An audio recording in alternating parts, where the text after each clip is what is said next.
একটা অভ্যুত্থান যখন হয় তখন কিন্তু আর ইতিহাসের স্বাভাবিক পথে ইতিহাস চলে না।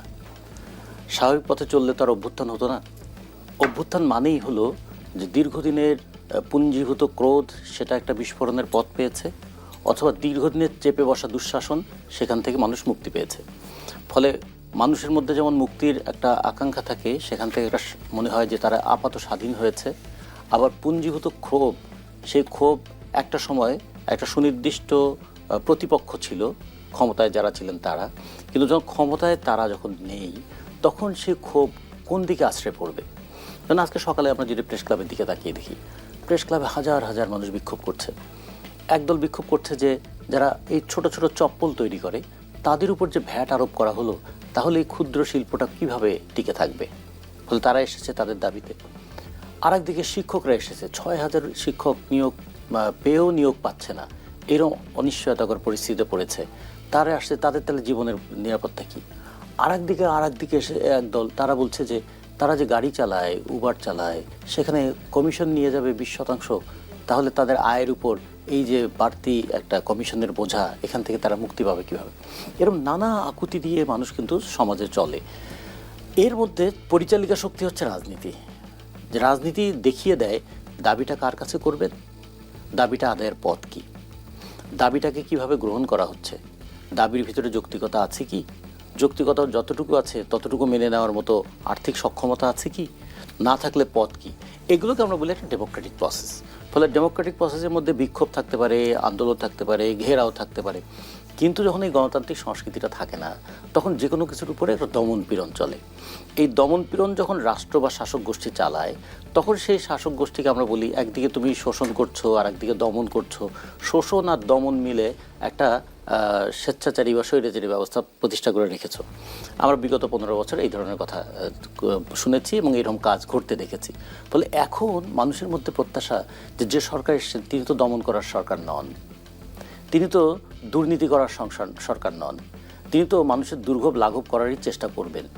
সেইটা যখন করবেন তখন সরকারের রোড ম্যাপটা কী হবে, কেমন করে এই সরকার এই কাজটা করবেন, কত দিনে করবেন এবং এই কাজটা শেষ পর্যন্ত কারা করবে। একটা উত্তর পরিষ্কার হয়েছে যে শেষ পর্যন্ত করবে রাজনৈতিক দল, এবং সে কারণে শেষ পর্যন্ত এই জায়গায় আসতে গেলে একটা সুষ্ঠু অবাধ গ্রহণযোগ্য নির্বাচন লাগবে। এই নির্বাচন নিয়ে যত কনফিউশন থাকবে, অরাজকতা বিশৃঙ্খলাটা তত বাড়তে থাকবে, সংঘর্ষ হচ্ছে। এখানে কিন্তু একটা শক্তি পরীক্ষার ব্যাপার হচ্ছে। এর আগে ঢাকা কলেজ এবং সিটি কলেজের মধ্যে শক্তি পরীক্ষা হয়ে গেল। কিংবা ধরুন আমাদের ইচ্ছা হলো, কিংবা আমরা মনে করলাম অমুক জায়গায় আমাদের প্রতিপক্ষ আছে, যাও ওকে ধরে নিয়ে আসো, কিংবা অমুক জায়গায় ওটাকে গুড়িয়ে দাও। তো এগুলো সমস্ত কিছুর মধ্যে কিন্তু একটা শক্তি প্রদর্শনের ব্যাপার থাকে। যখন শক্তি প্রদর্শনের ব্যাপারটা মুখ্য হয়ে যায়, তখন অনেক সময় কিন্তু যুক্তিটা আড়াল হয়ে যায়, যুক্তিটা দুর্বল হয়ে যায়। এবং এটা সমাজের মধ্যে শুধুমাত্র অর্থনৈতিক ক্ষেত্রে বিশৃঙ্খলা তৈরি করে তা না, মানুষের মনন জগতেও একটা দারুণ বিশৃঙ্খলা তৈরি করে। এবং অর্থনৈতিক বিশৃঙ্খলা এবং মনন জগতের বিশৃঙ্খলা দুটো মিলে রাজনীতিতেও নানা জটিলতা তৈরি করে। তখন মানুষ মনে করে তাহলে যাকে হটালাম আর যা করছি দুটোর মধ্যে খুব বেশি কি ডিফারেন্স দেখতে পাচ্ছি। যদি ডিফারেন্স দেখতে না পারি, তখন মানুষের মধ্যে করবে তাহলে কি এই কাজটা ভালো হচ্ছে। যখন মানুষের মধ্যে কাজ ভালো হচ্ছে কিনা এই কনফিউশন তৈরি হয়, সেটা কিন্তু খুব বিপদ। মানুষ কিন্তু আফোল্ড করতে চায় অভ্যুত্থানের স্পিরিটটাকে, মানুষ আফোল্ড করতে চায় যে আর কখনো যেন দুঃশাসন ফিরে না আসে, মানুষ এটা বুঝতে চায় আর যেন দেশের মধ্যে লুটপাট না হয়। কিন্তু গত 6 মাসে যেভাবে দেশটা চলছে, তাতে আমাদের আশা অনুযায়ী তো পথ চলছে না দেশটা। এই যে কনফিউশনগুলো, এগুলো দূর করার দায়িত্বটা কিন্তু ওই অন্তর্বর্তীকালীন সরকারের। সেই জায়গায় যদি দুর্বলতা থাকে, সামাজিক বিশৃঙ্খলা এবং অস্থিরতাগুলো বাড়তে থাকবে। ফলে আপনি যেটা বলেছিলেন যে গাজীপুরের ঘটনা, কিংবা বলুন যে এখন ঢাকার ঘটনা, কিংবা যদি বলি প্রতিদিনকার ঘটনা, এই প্রতিদিনের ঘটনা হচ্ছে কিন্তু স্বতঃস্ফূর্ত বিক্ষোভের বহিঃপ্রকাশ।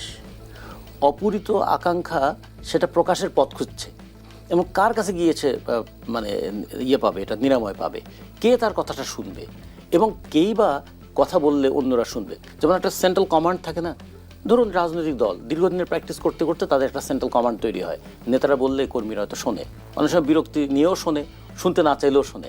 কিন্তু এই যে অভ্যুত্থানকারী জনতা, এই জনতাকে কে নিয়ন্ত্রণ করবে, কে তাদের কথা শুনবে, বা কাকে বা তারা আস্থায় নেবে। এই যে একদিকে কাকে বিশ্বাস করবে, অথবা কার সেই মানে নির্ভর করার মতন জায়গা তিনি তৈরি করেছেন, অথবা তিনি যে আছেন তিনি কমান্ড করতে পারেন যে ভাই অনেক হয়েছে, এবার একটু থামো, আসো একটু দেশটা গড়ি। এইরকম কথা বলার জায়গাও কিন্তু একটা ঘাটতি আছে। ফলে সামগ্রিক দিক থেকে মনে হচ্ছে যে একটা নির্বাচনের পথেই আমাদের যেতে হবে, সেইটার ক্ষেত্রে রোড ম্যাপটা অস্বচ্ছ থাকার কারণেই চিন্তার জগতে নানা অস্বচ্ছতা তৈরি হয়ে যাচ্ছে। তো সেখানেই প্রশ্ন যে গণ-অভ্যুত্থানের অংশীজনরা এই মুহূর্তে কতটা ঐক্যবদ্ধ? অংশীজনরা কখনোই ঐক্যবদ্ধ থাকবেন না। অভ্যুত্থানের আগের ঐক্যবদ্ধতা এবং অভ্যুত্থানের পরের ঐক্যবদ্ধতা একরকম থাকে না। অভ্যুত্থানের আগে ছিল প্রতিপক্ষ সুনির্দিষ্ট, ফলে সুনির্দিষ্ট প্রতিপক্ষের বিরুদ্ধে সবাই মিলে ঐক্যবদ্ধ হয়ে লড়াই করেছেন। এখন তো সেই প্রতিপক্ষ নাই, ফলে এখন কিন্তু আর আগের মতো ঐক্য ভাবলে আর স্বার্থের সমীকরণেই কি আমরা বিভাজন দেখছি? স্বার্থের সমীকরণ না, সরাসরি চিন্তার পার্থক্যের কারণে কেউ ভাবছেন দেশটাকে এভাবে পরিচালনা করলে ভালো হবে, কেউ ভাবছেন দেশটাকে ওভাবে পরিচালনা করলে ভালো হবে। তার মানে আমরা তো অভ্যুত্থানের মধ্য দিয়ে এই চিন্তা করার, বিনিময় করার, মত প্রকাশের প্রচারের একটা স্বাধীনতার জায়গায় তৈরি করে দিচ্ছি। ফলে এগুলো তো হবেই, যে চিন্তাগুলো অবরুদ্ধ ছিল সেগুলো বেরিয়ে আসবে। ফলে সেগুলোকে বেরিয়ে আসলে সেগুলো চর্চা করার জায়গা কোথায়? চর্চা করার জায়গা দুইটা, একটা হচ্ছে রাজপথ, আরেকটা হচ্ছে নির্বাচন। রাজপথেও তারা যেমন তাদের যুক্তির কথাটা বলবে, আবার আমরা যেমন এই টকশোতেও মাঝে মাঝে কিছু বলি, কিন্তু এটা হচ্ছে কি 2-4 জন বলে, বেশিরভাগ মানুষ শোনে। কিন্তু যখন মানুষ রাস্তায় নামে তখন হাজার হাজার মানুষ রাস্তায় নামে, তখন যারা নামে তারাও কিন্তু তাদের অব্যক্ত কথাগুলো রাস্তায় বলতে চায়। এই বলা এবং বলানোর দায়িত্ব কার? রাজনৈতিক দলের। বলছে জনগণ, কিন্তু শোনার দায়িত্বটা কার? শোনার দায়িত্ব ক্ষমতায় আছে। আগের মতন যদি সরকার, আওয়ামী লীগের সরকার থাকতো, তাহলে হতো কি এই সরকারের বিরুদ্ধে মানুষের ক্রোধ থাকতো। এখন এই অন্তর্বর্তীকালীন সরকারকে তো বলছে তো আমাদেরই সরকার, ফলে তার বিরুদ্ধে তো ক্ষোভ প্রকাশ করতে পারছে না। ক্ষোভ প্রকাশ করতে পারছে না বলে তাহলে এটার মানে নিবৃত্তি হবে কিভাবে, সে পথটা খুঁজে পাচ্ছে না।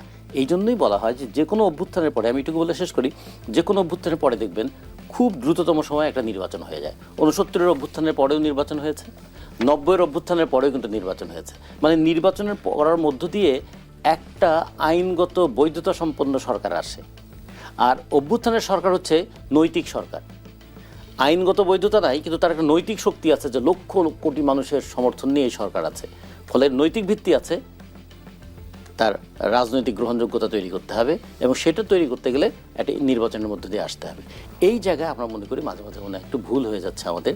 অভ্যুত্থানকারী শক্তির মধ্যে অনেক ধরনের প্রবণতা আছে। কেউ মনে করছেন যে নির্বাচন যত দেরিতে করা যায় তত ভালো, কেউ কেউ বলছেন যে নির্বাচন দ্রুততম সময়ে করে একটা দায়িত্বশীল সরকারকে ক্ষমতায় আসতে দেওয়া উচিত, কেউ কেউ বলছে এই অভ্যুত্থান নয়, এরপরে আরেকটা অভ্যুত্থান করতে হবে, মানে অভ্যুত্থানকে আরেকটা অভ্যুত্থান দিয়ে রিপ্লেস করতে হবে, তার মানে আরেকটা পরিস্থিতি তৈরি করো। এরকম নানা প্রবণতা এই জন্য সমাজে আমরা দেখতে পাচ্ছি। আমরা যে বিশৃঙ্খলা দেখছি, যে অনৈক্য দেখছি, সেখানে আসলে আমরা সমন্বয় কিভাবে করব, সে আলোচনায় ফিরবো পরবর্তী অংশে। ধন্যবাদ জানাচ্ছি কমরেড রাজুজ্জামান রতন। সাইদ খান, বিশ্লেষকরা বলছেন এমন পরিস্থিতি চলতে। ধন্যবাদ জয়ী। আমি রতন ভাইয়ের সাথে শেষ দিয়ে শুরু করতে চাই। সেটি হচ্ছে যে গণ অভ্যুত্থান ছিল আসলে গণমানুষের চাওয়া, এবং এই গণমানুষের চাওয়া ছিল বলেই কিন্তু গণমানুষের একটি সরকার প্রতিষ্ঠিত হয়েছে, যে সরকার সব মানুষের, সব রাজনৈতিক দলের কথা শুনবে, এরকম একটা প্রত্যাশা নিয়ে কিন্তু তাদেরকে সমর্থন দিয়ে বসিয়েছিল। কিন্তু এখন রতন ভাই যেটি বললেন যে স্বার্থের দ্বন্দ্ব না, আমি এখানে স্বার্থ তো অবশ্যই আছে। প্রত্যেকটি রাজনীতির একটি স্বার্থ থাকে, একটি ডেস্টিনেশন থাকে। সেই জায়গায় রাজনৈতিক দলগুলো এখন তো তাদের নিজস্ব স্বার্থ হাসিলের জন্য চেষ্টা করবেই, এটি খুবই স্বাভাবিক। এটিকে প্রতিযোগিতা, এক ধরনের প্রতিযোগিতা। আগামী নির্বাচন, যেটি রতন ভাই বললেন যে গণ অভ্যুত্থান পরবর্তী পৃথিবীর সব দেশেই বা বাংলাদেশেও এর আগে 2টি অভ্যুত্থান হয়েছে, সেই অভ্যুত্থান পরবর্তী সময় দ্রুত একটি নির্বাচনের মাধ্যমে জনগণের সরকার প্রতিষ্ঠিত হয়েছে।